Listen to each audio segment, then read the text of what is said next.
What's up, Standardites? This is Lionel, aka Static B. And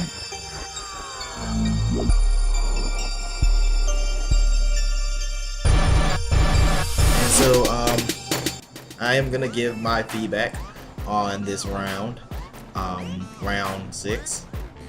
I'm actually, if you're wondering where I'm at work in the break room, recording this from the break room of my job. And so if some whack ass person comes in, don't pay them any mind. All my employees are whack asses. And so you guys better know I love you, because I'm sitting here on my little 30-minute lunch break eating Hot Pockets, talking to y'all niggas. Alright, so my feedback on this round. I felt like this round was mediocre, to say the very least. I felt like well, as far as posts go, you know, we had 10 posts, 10 submissions out of 20 artists. I've seen worse, I've seen better. The submissions, you know what, they're not bad. They're not bad submissions. It seems like nobody's coming in with something great, but everybody is coming in with something, you know, something good. You know, I didn't have anybody this round, whereas some rounds we have some really great submissions, and then some rounds we have like some really terrible submissions. Like, I didn't feel like anybody was really terrible. I felt like I could pretty much rock with everything everybody was doing. Shouts out to Chad, you know, Slick, one of my favorite artists in this competition, just because he has a different sound, you know, something that no other artist is really bringing, and he's freaking adorable. Oh, you just want to pinch his little cheeks, right? He's like a nerd, and I love nerdy rappers, artists in general, but especially rappers, because they're different. You know, it's original. Shouts out to Mike, King Mike. He has become one of my favorites, just because he's real. Like, I mean, I've talked to Mike like on a personal, like, just one-on-one basis, and he is a real person. Like, he's not out there trying to be fake, trying to pretend like he's something that he's not. Like, he really is like that. His submissions are always good. They're always hot. This round wasn't my favorite. It wasn't really memorable to me, like some of his last submissions have been. I mean, I can't even think of what it was that he talked about. You know, still one of the best this round. Shout out to the new guys. Paper Chaser, Ace McFly. You know, that's 2 examples of what I have been talking about this whole time. Oh dang, I'm running out of time on my break. As far as you know, not having the best quality recording, but still bringing it. You know, if you're not gonna have good quality, you have to be, you know, bringing that, you know, that fire with your lyrics and with your vocal content. Ace McFly, I thought he was really dope. Even, you know, Paper Chaser as well. Who else submitted this round? My boy Peter Parker. Come on, MC Rhetoric.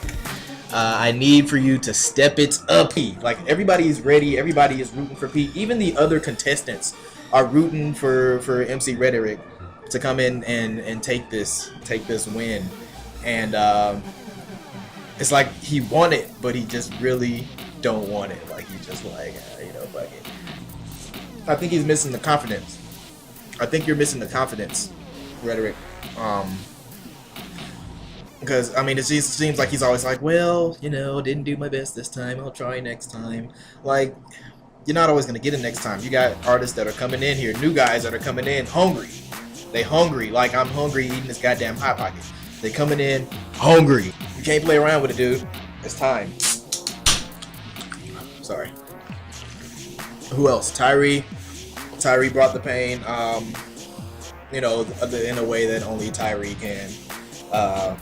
The video, I mean, the video unfortunately was a memorable moment in this round. That video was awesome. Thank you for that, Tyree. I would have never looked on YouTube for that, but I do appreciate that. No bonus points for that, but Gooski, I'm a Gooski fan. I am a Gooski fan now. I didn't like him when I first heard. Well, no, I can't say I didn't like him. I respected his talent, his craft. But to me, it was just like, who is this guy? Another Atlanta nigga with some dreads. Oh, here we go. And then he stepped up. He proved me wrong, like most of you guys do. This round, I loved it. And the thing about Gooski, this round, I was talking to French. and it didn't even seem like he wanted to win. You know, it seemed like he just submitted just because he's just kind of submitted just because, you know, he needed to submit. It turned out to be one of the better submissions this round, in my opinion. Probably, you know, top 3 to me. But I don't know, it just made me feel really happy. I said that Tyree's submission made me, you know, feel straight for a minute, and then Gooski's made me gay again. it just made me feel really it made me feel really happy.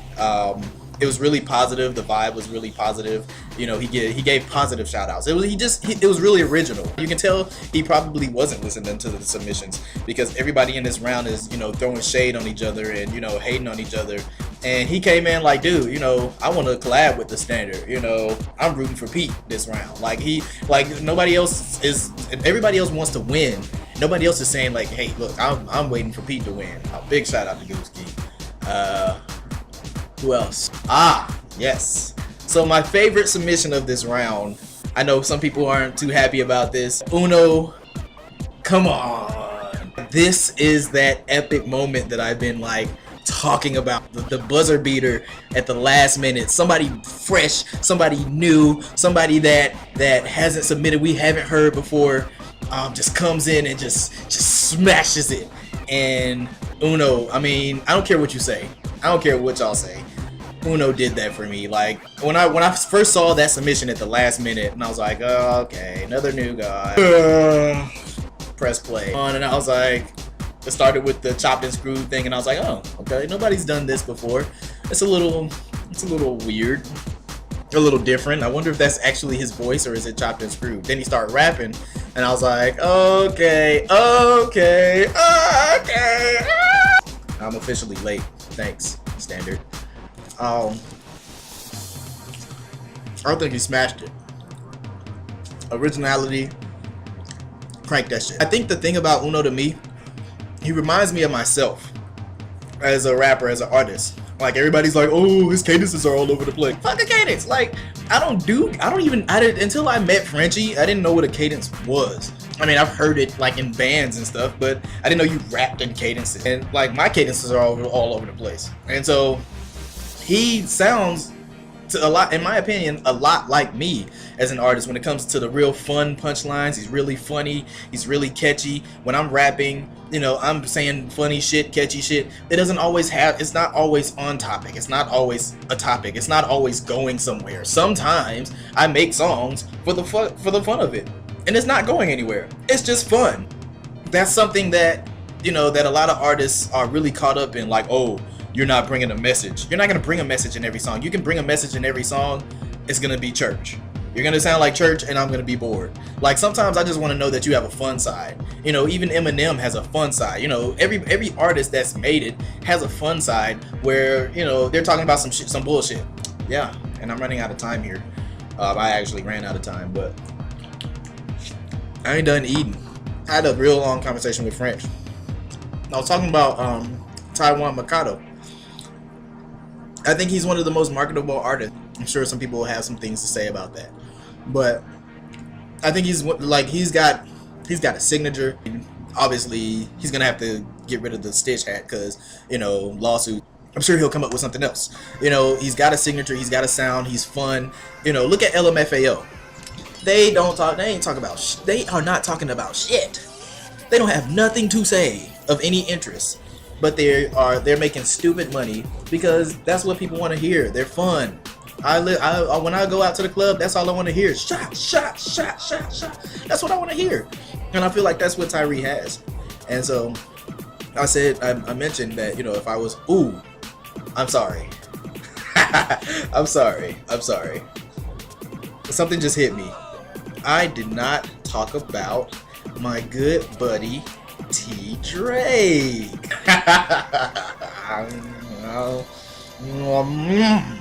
So, I am disappointed in some of the submissions. I was looking forward to hearing from Direct. I don't know what happened to him. I call him Direct because of the D, A, and then an apostrophe, and then Rec.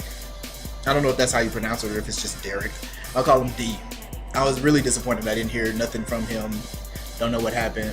I've been trying to get him to feature on my album. He hasn't been responding, so I don't know if he's just not interested or if he's going through some things or what. There's some people that I was looking forward to this round, and didn't get to hear, especially T Drake. What happened? Where did you go? I hear him saying like, oh, you know, I had a show and you know I had to get this and this and this. Well, let me ask you this: Did it get you what you wanted to get? Was it worth missing a standard over? Was it worth not submitting? We had debates. Well, not debates, but discussions in the judges' chat where we talked about, you know, what did we think was gonna happen with T Drake. And to be honest, I thought he was gonna submit. I really thought, like, I just could not fathom someone talking that amount of shit and not backing it up. Like, nobody has out shit talked T Drake in this competition at all. He was just shitting on everybody. For you to not show up, it's just really, it behooves me. I just knew he was gonna submit. I knew he was gonna submit. I knew it was gonna suck, but I knew he was gonna submit, and at least we could say he submitted, and it sucked. My opinion on T Drake, he's not as awesome as he thinks he is. I mean, I don't know how true the story of him about to get signed or whatever, any of that shit is. I don't know the truth behind it. You know, money talk, bullshit walk. I know from what I heard, just, I mean, going on his SoundCloud, going on his YouTube, he's always like, oh, go to my page, go to my page, go to my page. But I ain't saying shit. I ain't seen shit that makes me think that you're gonna make it above the artists that are out right now. Mediocre artists are shitting on you right now. From what you have right now, you got a couple of little videos, and I'm sure you got the big head about it, but you don't have the talent. You're like, oh, I compare myself to Drake. Nigga, Drake shits all over you. Like, you can't compare yourself to people that are shitting on you. You have to either come up with your own lane or be better than the people who are doing what you were doing. So for you to to not even submit, like, it's just, I promised everybody that I would continue to clown T Drake until he submitted, but I just couldn't even do it no more. Like, it's just not even worth it. Like, after the first day, I was just like, man, I'm running out of jokes on this guy. Like, I just can't with you, T Drake. I just can't. I still love you. See you tomorrow. I don't need game, I got swag and I'm cute, and I'm bad as the fuck. If you mad, get the boot. If you good, get the dick. If you thick, get the tongue. If you fat, get the 20s. If you skinny, get the ones. Your belly is an innie and you're friendly, give me some. And anybody can get it, but I'm not just anyone. That's my standard round 6 analysis. What's that thing Frenchie did?